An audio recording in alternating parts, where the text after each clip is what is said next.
Friday. A lot of people get excited about Friday. I don't dislike Fridays. Fridays are cool. There's a little comic that hopefully I'll be able to find with you guys that I'll share.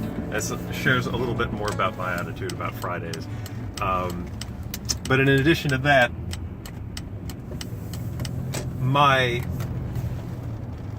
the way I came to this attitude was a much more positive kind of a thing.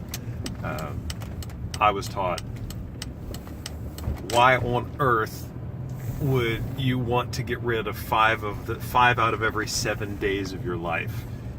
Why are you running past Monday, Tuesday, Wednesday, Thursday, and the middle of the day on Friday just to get to Friday evening and Saturday and Sunday? Why don't you enjoy Monday through Friday? And I understand the whole concept is that let's get the work out of the way so we can get to the good stuff. I mean, I almost kind of feel that same way about a meal. I will eat 80% of my broccoli before I eat 20% of my meat and bread, because I like the meat and the bread, and the broccoli is just there. It's decent. I don't dislike it, but I don't love it. So I understand the concept. Let's get the hard stuff out of the way. Let's get through the work, and then we can enjoy dessert, or eat a nice healthy meal, and then we can have a tasty dessert. So I can see that also. But when people go, yay, it's Friday, I feel like, oh, well, if only you had a time machine. And of course, there was an episode of, did anybody else watch the Weird Science TV show?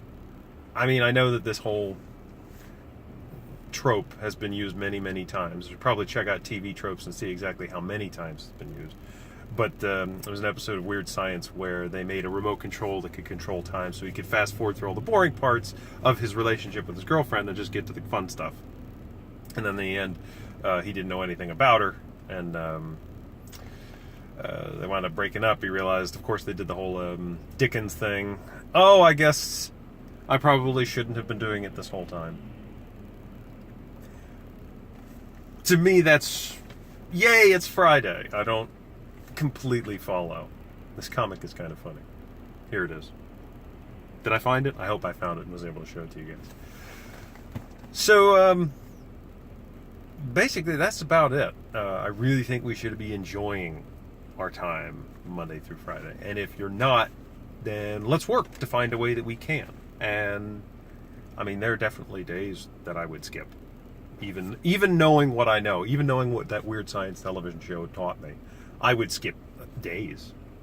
But I always wonder, the days that I want to skip are the ones that it's a Schrodinger's cat kind of a day. Like, I have an important meeting with a client. I just want it to be done. I want it to be over with. It's like when you're playing roulette and you got an important spin coming up because you put down extra chips, or you're on your last spin, but if you win, you can keep playing, or something like that. Your last spin with house money. So I wonder if you use the remote control on a Schrodinger's cat kind of a day like that, are you going to get the result you want? And if you don't, are you going to regret it and think, man, maybe I should have been there? Like, if I use the remote control on a day when I have an important meeting, am I going to be on my A game when I'm in that meeting? Hard to tell. You really should take the reins. But the days that are ultra boring, those don't bother me at all, as long as they don't stack up day after day after day. A lot of times I'll use those to start projects that are a lot less important, but will be very helpful. Or I can spend the day helping other people, which is one of my favorite things to do. A lot of the times I like the fact that I go in early. I'd say I drop my kid off, and then I go straight to the office. I get there about an hour before I really have to be there. But it's better than dropping the kid off, going home, fooling around for 15 minutes, and then going to the office and then getting there on time.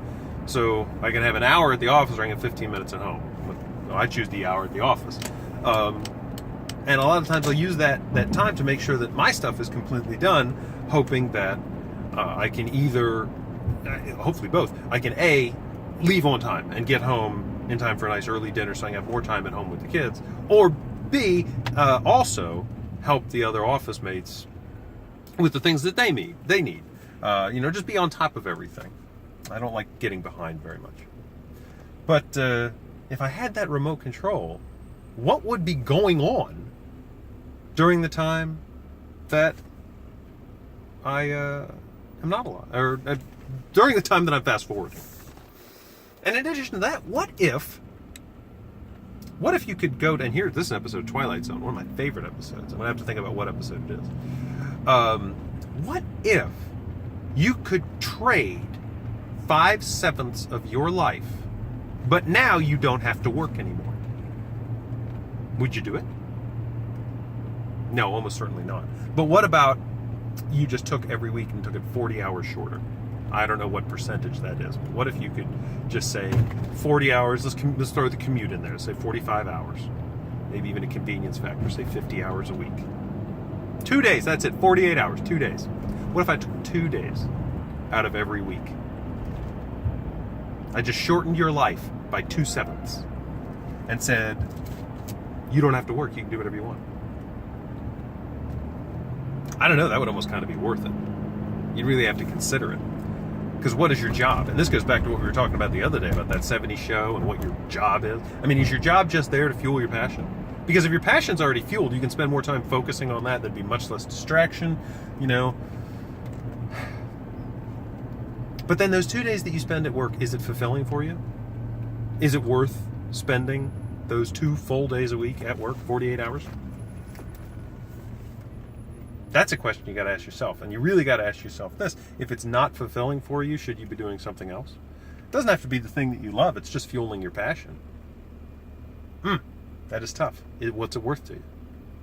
I bet there are some people who could say, yeah, shorten my life to 2/7 of what it normally would be, but I'm just going to party all the time. Well, Slurms McKenzie. You get sick of that pretty quick, I'm sure, but it might take you longer than 2/7 of your natural lifespan. Or shorten it to 5/7 of my natural lifespan. And I'll be satisfied with the amount of money that I have. I will be set. Interesting questions. You got to think about that for yourself. Kind of reminds me of an episode of, I think it was the How Stuff Works podcast, Stuff You Should Know, about the sports injury concussions. About how some athletes who have that problem when they're done, and they know that their lifespan is drastically shortened, and they're not really fulfilled at all, even though their career was great and now concluded. Are they regretting it? Are they wishing that they hadn't played football? That's kind of tough. I mean, the money's great, the fame is there, you're doing something that's fun and productive. You can be a great role model for people. Lots to think about. Thanks for joining us. Have a nice weekend. See you on Monday.